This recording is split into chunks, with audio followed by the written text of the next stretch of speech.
Dhaka medical কলেজে পড়ার সময় ফাইনাল পরীক্ষার আগে হঠাৎ আমার মনে হয়েছিল যে আমি সাংবাদিক হব, আমি আর ডাক্তারি পড়ব না।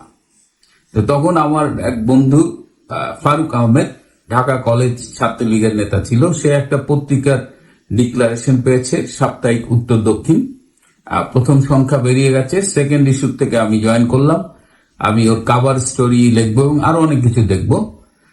তো আমার এখনো মনে আছে যে একবার আমরা ঠিক করলাম যে আমাদের কাভার স্টোরি হবে মধ্যরাতের মতিঝিল, জেগে থাকে পাহারাদার, পতিতা আর পত্রিকার লোক।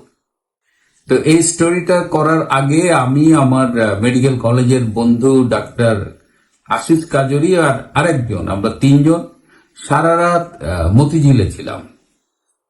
তো মতিঝিলে এত বিচিত্র অভিজ্ঞতা হয়েছিল সেই রাতে, এবং সেখানে আমার এখনো মনে আছে যে আমি একজন নারীর সাথে দেখা হলো।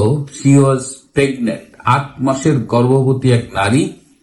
তো আমাকে বললেন যে আর কয়েকটা টাকা জমা হলে আমি দেশে যাব, তখন ডেলিভারি হবে আর কি। একজন বাক প্রতিবন্ধীর সাথে দেখা হলো, সেই মেয়েও এই এই দেহ ব্যবসায় নেমেছে। আরো অনেকের সাথে কথা হলো। একজন বলল যে পুলিশও তাদের মাঝে মধ্যে গাড়িতে উঠিয়ে ভোগ করে। আবার কিছু সিকিউরিটি গার্ডকেও দেখলাম, তারাও মোটামুটি রাতের বেলায় ডিউটি পালনের ফাঁকে ফাঁকে এদের সাথে সময় কাটায়। তো এই স্টোরিটা তারপরে এটি ছাপা হয়েছিল পত্রিকার কাভার স্টোরি হিসেবে এবং ব্যাপক আলোচিত হয়েছিল। তো আজ এত বছর পরে সেই রাতের কথা মনে পড়ছে। ঢাকা থেকে আমাকে অনেকে ফোন করেন, ছোট ভাই বন্ধু অনেকের সাথে কথা হয়। তো অনেকেই বললেন যে ঢাকা শহরে এখন ভাসমান যৌনকর্মীর সংখ্যা নাকি অনেক বেড়ে গেছে। তো আমি ব্যাপারটা শোনার পরে আমার কয়েকজন পরিচিতকে বললাম একটু খোঁজ খবর নিতে, এবং ঢাকা শহরে রাতের বেলায় অনেক স্পটে, স্পেশালি বিজয় সরণি, নিউ মার্কেটের সামনে, সরোয়ার্দী উদ্যান, কাউরান বাজার, মহাকালী, মানে অনেকগুলো স্পটে এখন যত রাত গভীর হয় ততই প্রচুর ভাসমান পতিতার দেখা মেলে। ভাসমান পতিতা ঢাকা শহরে আগেও ছিল, কিন্তু এই সংখ্যাটা হঠাৎ করে বেড়ে গিয়েছে। এবং যে খবরটি আমি ঢাকা থেকে পেয়েছি যে এই যে যারা এই দেহ ব্যবসায় এই মুহূর্তে নেমেছে তাদের অধিকাংশই এই লাইনে নতুন, তারা অধিকাংশই কর্মজীবী নারী ছিলেন। তারা একটা বড় অংশ গার্মেন্টসে কাজ করতেন বা অন্যান্য ফ্যাক্টরিতে কাজ করতেন। এখন তাদের কাজ নেই, এদিকে সংসার চালাতে হয়, তো বাধ্য হয়ে তারা এই দেহ ব্যবসায় নেমেছে। বিষয়টা খুবই বেদনার, কারণ আপনারা জানেন যে সরকারি হিসেবেই গত বছরের 24শে ডিসেম্বরের হিসেব 155টা গার্মেন্টস ফ্যাক্টরি বন্ধ হয়ে গেছে। বেসরকারি হিসেবে এই বন্ধের সংখ্যা প্রায় 400-এর কাছাকাছি। 1,55,000 শ্রমিক চাকরি হারিয়েছে সরকারি হিসেব অনুযায়ী। বেসরকারি হিসেবে এটি আরো বেশি। এবং গার্মেন্টস সেক্টরের বাইরেও, যেমন গাজী ফ্যাক্টরি, একটা গাজী টায়ার ফ্যাক্টরি পুড়িয়ে সেখানে একদম ধুলোয় মিশিয়ে দেওয়া হয়েছে, সেখানে হাজার হাজার লোক কাজ করতো। তো এরকম করে 3-4 লাখ লোক বেকার হয়ে গেছে, এবং এই মানুষগুলো ছিল তাদের পরিবারের উপার্জনক্ষম ব্যক্তি। সুতরাং তারা বেকার হওয়ার সাথে সাথে কিন্তু তাদের জীবনের প্রয়োজন থেমে থাকেনি। তাদের নারীদের একটা অংশ এই দেহ ব্যবসায় নেমেছে।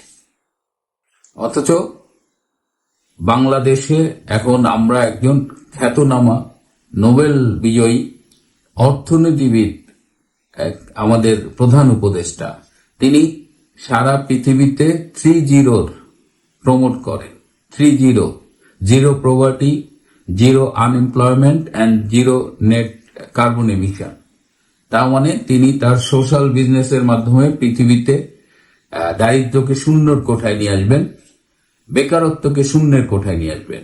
অথচ 5.5 মাসের বেশি ক্ষমতা নিলেন এবং বিপুল জনসমর্থন নিয়ে ক্ষমতা এসে তিনি বাংলাদেশে জিরো পভার্টি তো দূরের কথা, তিনি দারিদ্র্যকে অনেক বেশি বাড়িয়ে ফেলেছেন, বেকারত্ব অনেক বেশি বেড়ে গেছে এবং গার্মেন্টসে অ্যাটলিস্ট 4% এক্সপোর্ট কমেছে। এবং আমাদের বাংলাদেশে যখন এক্সপোর্ট কমেছে তখন গার্মেন্টস এক্সপোর্ট বেড়েছে ভারতে, গার্মেন্টস এক্সপোর্ট বেড়েছে পাকিস্তানে, ভিয়েতনামে, কম্বোডিয়ায়। সো বায়াররা আমাদের দেশের এই অস্থিতিশীল পরিবেশ দেখে তারা তাদের ওয়ার্ক অর্ডার গুলো সরিয়ে অন্য দেশে চলে যাচ্ছে। অথচ তিনি সারা পৃথিবীতে এই 000 করেন আর বাংলাদেশকে, একটা সাজানো গোছানো দেশকে ধ্বংসের প্রান্তে নিয়ে গেছেন। তিনি ডক্টর ইউনূস সম্প্রতি সুইজারল্যান্ডের ডাভোসে গেলেন, ওখানে ওয়ার্ল্ড ইকোনমিক ফোরামে তিনি গিয়েছিলেন। এই ফোরামে পৃথিবীর অনেক দেশের প্রতিনিধিরা আসে, বেসরকারি ইনভেস্টররা আসেন, বিনিয়োগকারীরা আসেন এবং এটা একটা চমৎকার মঞ্চ যেখানে আপনি অনেকের সাথে মিট করতে পারেন, দেশে বিনিয়োগ আনার এটা একটা ভালো প্ল্যাটফর্ম। এবং এখানে ভারতের একজন কেন্দ্রীয় মন্ত্রী গিয়েছিলেন এবং ভারতে একটা বিশাল অঙ্কের বিনিয়োগ নিশ্চিত করেছে। আর আমাদের ডক্টর ইউনূস 47টা মিটিং করেছেন। 47টা মিটিং শেষ করে তিনি 47 টাকাও বাংলাদেশে আনার কোনো প্রতিশ্রুতি পাননি, অথচ তিনি সেখানে প্রেসের সামনে চরম মিথ্যা কথা বলেছেন। তিনি বলেছেন যে এই যে বাংলাদেশ যে একটা রাইজিং ইকোনমি ছিল, একটা মিডল ইনকাম কান্ট্রির দিকে যাচ্ছিল, এই সব স্ট্যাটিস্টিক্সকে তিনি চ্যালেঞ্জ করেছেন এবং বলেছেন এইগুলো ভুয়া, ফেক স্ট্যাটিস্টিক্স। এবং তিনি বিশ্বকে ব্লেম করেছেন যে তারা কেন এই স্ট্যাটিস্টিক্স গুলো মিথ্যা ছিল সেটা ধরতে পারেনি। কিন্তু ডক্টর ইউনূস জানেন, তিনি নিজেই মিথ্যা কথা বলেছেন। তিনি জানেন না এটা আমি বিশ্বাস করি না, কারণ আমরা যখন একটা হেলথের স্ট্যাটিস্টিক্স দেয়, বিশ্ব স্বাস্থ্য সংস্থা যখন বাংলাদেশ সম্পর্কে একটা হেলথের স্ট্যাটিস্টিক্স দেয়, বা ওয়ার্ল্ড ব্যাংক যখন একটা স্ট্যাটিস্টিক্স দেয়, বা IMF যখন একটা স্ট্যাটিস্টিক্স দেয়, তখন কিন্তু তারা নিজস্ব উপায়ে ডেটা কালেক্ট করে, তারা নিজস্ব উপায়ে স্ট্যাটিস্টিক্স জেনারেট করে। তারা কিন্তু বাংলাদেশ সরকারের সাপ্লাইড ডেটার উপরে ডিপেন্ড করে না। সুতরাং এই যে বাংলাদেশ 2008 সালে তার বাজেট ছিল 99,000 কোটি টাকা, আর 2024 সালের জুলাই তার বাজেট হয়েছে 7,60,000 কোটি টাকার মতো। তো এই যে 99,000 থেকে যে 7,60,000 কোটি টাকার বাজেটটা হলো, এটা এমনি এমনি হয়েছে? আর সারা পৃথিবী বলদ, শুধু একমাত্র ইউনূস সাহেবই ইকোনমিক্স বোঝেন। তো আমি যে শহরটায় থাকি, এটা একটা মফস্বলের শহর। আমি এই শহর থেকে চলে যাব 2 দিন পরে। তো এই শহরে একটা খুব প্রাচীন ক্লাব আছে, একটা প্রাইভেট ক্লাব আছে। এটা 1880 সালে স্থাপিত এবং এই ক্লাবটা খুবই বনে দিয়ে, এই শহরের অনেকে জানেই না এই ক্লাবটা আছে। তো এই ক্লাবে আমি মাঝে মধ্যে যাই, এইখানে সব এই শহরের এলিটরা আছে। তো ওইখানে যে আমি আমার বন্ধুদের সাথে যাই, আমি এই ক্লাবের সদস্য না। তো ওইখানে আমার 2-3 জনের সাথে কথা হয় যারা দেখলাম যে ওয়ার্ল্ড ইকোনমিক্স, ইনক্লুডিং বাংলাদেশে যে পলিটিক্যাল চেঞ্জ হচ্ছে, ইকোনমিক অবস্থা সব তাদের নখদর্পণে। তো এই ওয়ার্ল্ড ইকোনমিক ফোরামে ডক্টর ইউনূসের এই ইন্টারভিউটা তারা পড়েছে এবং আমার সাথে তারা কথা বললো এটা নিয়ে। এবং একজন খুব সুন্দর একটা মন্তব্য করছে, বলছে যে ডক্টর ইউনূস একটা বিশ্ব বাটপার।